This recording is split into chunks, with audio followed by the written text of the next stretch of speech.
Everyone, welcome to CLAT prep. आज है 15 जुलाई 2024 और जैसा कि आपको पता है कि हम डेली द हिंदू एनालिसिस करते हैं और उसके बाद 20 क्वेश्चंस की प्रैक्टिस भी करते हैं। तो चलिए उसी सीक्वेंस को आगे बढ़ाते हैं, आज के क्वेश्चंस को देखते हैं। Which state government has recently decided to ban the sale of high caffeine energy drinks near the school?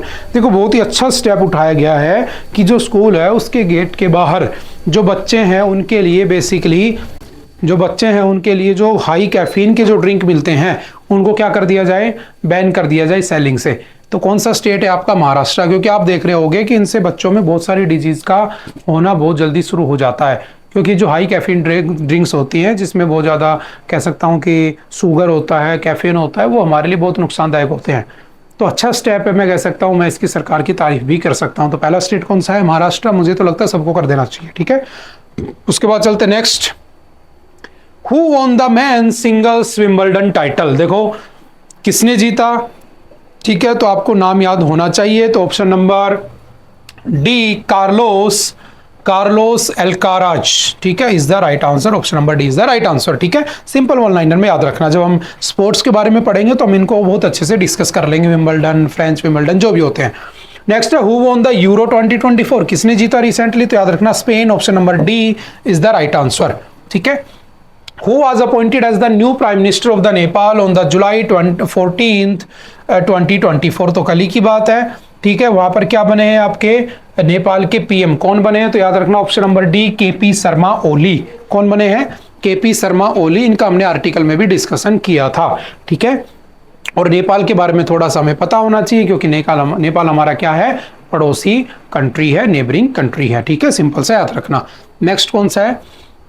Which organization has approved $1.5 billion loan to India to develop the country's low carbon energy sector? देखो किसने इसमें पैसा दिया है, तो ये शायद news हम पहले भी पढ़ चुके हैं, जो वर्ल्ड बैंक है, ठीक है। कब बना होता है वर्ल्ड बैंक? तो सिंपल सा याद रखना, वर्ल्ड बैंक कब बना था? 1944। आपसे पूछेगा आईएमएफ कब बना था? 1944। एडीबी कब बना था? 1966। आपसे पूछेगा नाटो कब बना था? 1949। लेकिन हमें सिर्फ किससे मतलब है? ये एशियन डेवलपमेंट बैंक है। इसको क्या कहते हैं? एडीबी को? तो याद रखना इसको कहा जाता है वर्ल्ड बैंक ऑफ एशिया। क्या कहते हैं इसको? वर्ल्ड बैंक ऑफ एशिया भी कहते हैं, जिसमें 68 मेंबर्स भी हैं, ठीक है।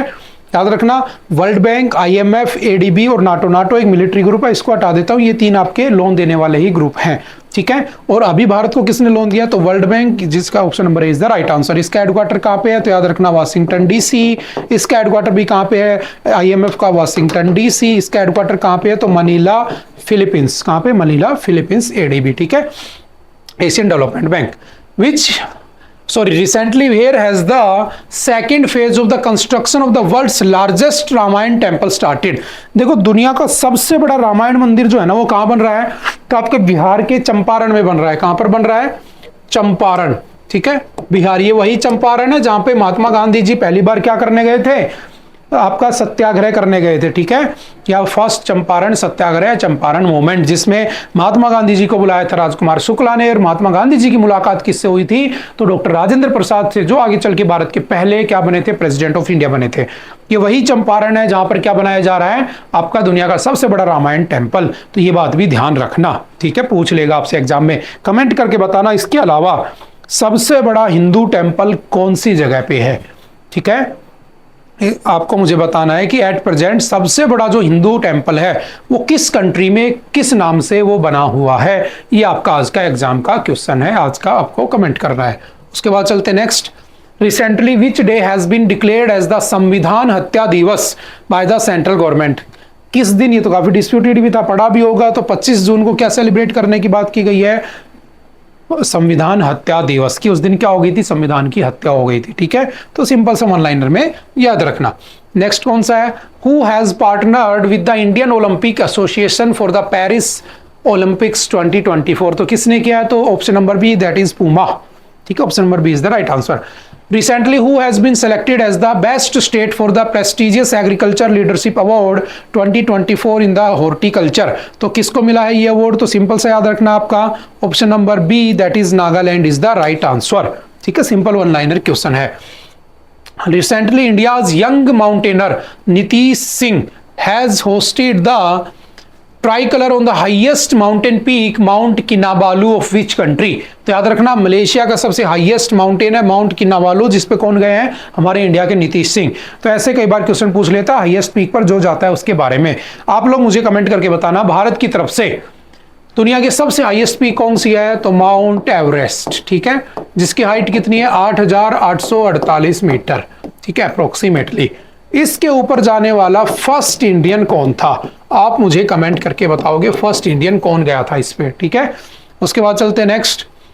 Recently, the Central Armed Police Forces have announced how much percentage of the reservation for the former Agniveer. देखो अग्निवीर का इशू बहुत ज्यादा चल रहा है, 4 साल की जॉब होती है, उसके बाद रिटायरमेंट हो जाता है, 25% को रिटेन कर लेते हैं, 75% को रिटायर कर देते हैं, लेकिन आफ्टर रिटायरमेंट उनका क्या होगा ये किसी को नहीं पता।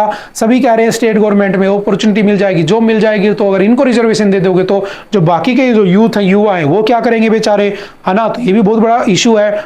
तो अभी कहा गया जो आपकी CISF है, इन्होंने कहा कि हम क्या करेंगे, अपने यहाँ पर जब भी रिटायर हो जाएंगे ना तो उनको 10% क्या दे देंगे, रिजर्वेशन दे देंगे। तो option number C is the right answer, 10% में उनको क्या दिया जाएगा, reservation.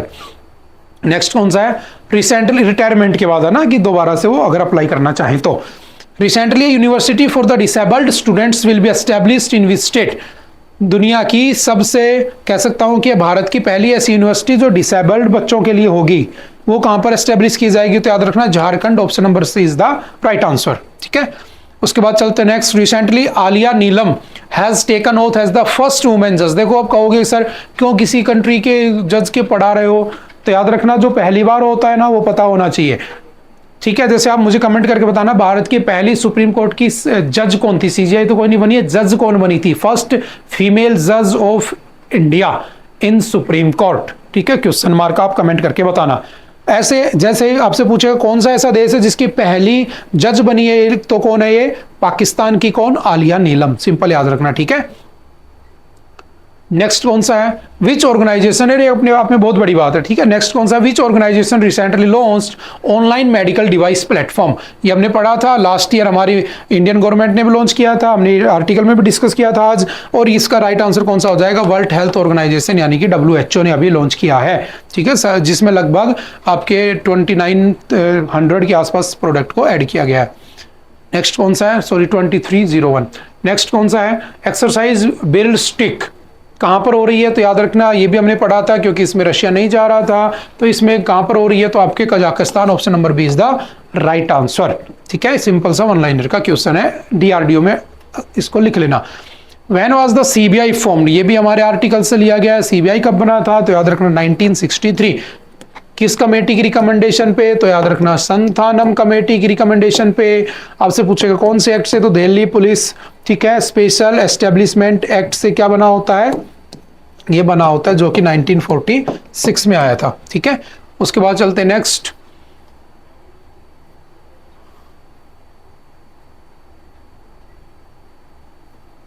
Which of the following river is also known as the Ponni river. ये भी हमने डिस्प्यूट को आर्टिकल में डिस्कस किया था।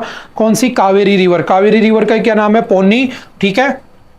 कावेरी रिवर का ही नाम क्या है, पोनी। इसी को क्या कह देते हैं, दक्षिण की गंगा या गंगा ऑफ साउथ, जहाँ पे ऑफ आ रहा है ना क्या का की, तो का फॉर कावेरी, तो उसको याद रखना कावेरी। और दक्षिणी गंगा पूछ ले तो गोदावरी, जिसका एक नाम क्या है, ओल्ड गंगा भी कह देते हैं।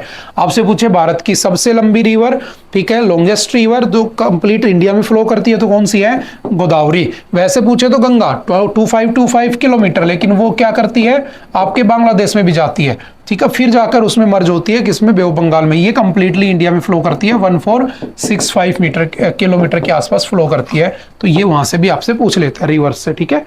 कोसी को क्या कहते हैं, सोर ऑफ बिहार, हम पढ़ चुके हैं।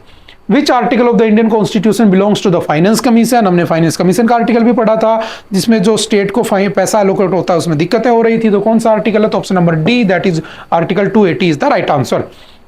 विच was the first state to make act on the gig workers. तो अभी किसने कहा कि हम करेंगे, तो अभी कर्नाटक ने कहा। पूछे पहला कौन सा था, तो सिंपल याद रखना Rajasthan, option number B is the right answer. Next, when was the constitution of India was completely enacted. तो कंप्लीटली कब इनेक्ट हुआ था, तो याद रखना 26 नवंबर को सिर्फ 16th आर्टिकल इनेक्ट हुए थे, याद रखना। लेकिन कंप्लीटली 26 जनवरी 1950, और इस दिन हम क्या बनाते हैं, रिपब्लिक डे। और याद रखना रिपब्लिक का मतलब ये नहीं है कि उस दिन कॉन्स्टिट्यूशन लागू हुआ था। रिपब्लिक का मतलब ये होता है जिस कंट्री का हेड ऑफ द नेशन क्या हो, जिस नेशन का हेड क्या हो, इलेक्ट होता हो इलेक्शन से, ना कि वो हेरिडेटरी सिस्टम से बनता हो। राजा का बेटा राजा नहीं होना चाहिए, उसका इलेक्शन होना चाहिए। तो हमारे देश का राजा कौन है? प्रेसिडेंट, और उसका इलेक्शन होता है। तो हम कैसी कंट्री हैं? तो हम एक रिपब्लिक कंट्री है, ठीक है। ब्रिटेन कैसा है? नॉन रिपब्लिक, क्योंकि वहां पे महाराज महाराज महाराज, महारानी महारानी महारानी ऐसे चलता है, ठीक है। हेरिडेटरी सिस्टम है, सिंपल सा वन लाइनर में याद रखना। और हमारा कॉन्स्टिट्यूशन बन गया था 26 नवंबर को। उस दिन 16 आर्टिकल इनेक्ट किए, लेकिन पूरा हमने 26 जनवरी को किया। क्यों? क्योंकि 26 जनवरी 1930 जो लाहौर सेशन हुआ था, उस लाहौर सेशन से हम क्या बनाते थे? अपने आप को इंडिपेंडेंट मानते थे। पूर्ण स्वराज हमने अनाउंस किया हुआ था। जब तक हम इंडिपेंडेंट नहीं हुए थे, हम क्या करते थे? अपने आप को सेलिब्रेट करते थे इंडिपेंडेंट, ठीक है। लेकिन हम गलती से 1947 में 15 अगस्त को आजाद हो गए, तो हमने इंडिपेंडेंस डे दे दिया 15 अगस्त को। बच गया 26 जनवरी, उसकी इज्जत रखनी थी, उसको याद रखना था, ताकि हमारी स्ट्रगल के बारे में हमारे आने वाली पीढ़ियों को पता रहे। वो बात की बात है कि वो पीढ़ी भूल चुकी है हमारी इंडिपेंडेंस की स्ट्रगल को, हमारे नेताओं को गालियां देती है, वो बात की बातें हैं। लेकिन हमने उसको रिमेंबर करने के लिए क्या किया? उस दिन को रिपब्लिक डे के नाम से बनाना शुरू कर दिया। तो जानबूझकर हमने 26 जनवरी को हमारा कॉन्स्टिट्यूशन कंप्लीटली इनेक्ट किया, जो कि कितने आर्टिकल्स थे उसमें? 395 आर्टिकल्स, जो कि दुनिया का सबसे स्ट्रॉन्गेस्ट और बिगेस्ट कॉन्स्टिट्यूशन है, ठीक है। उसके बाद चलते हैं नेक्स्ट।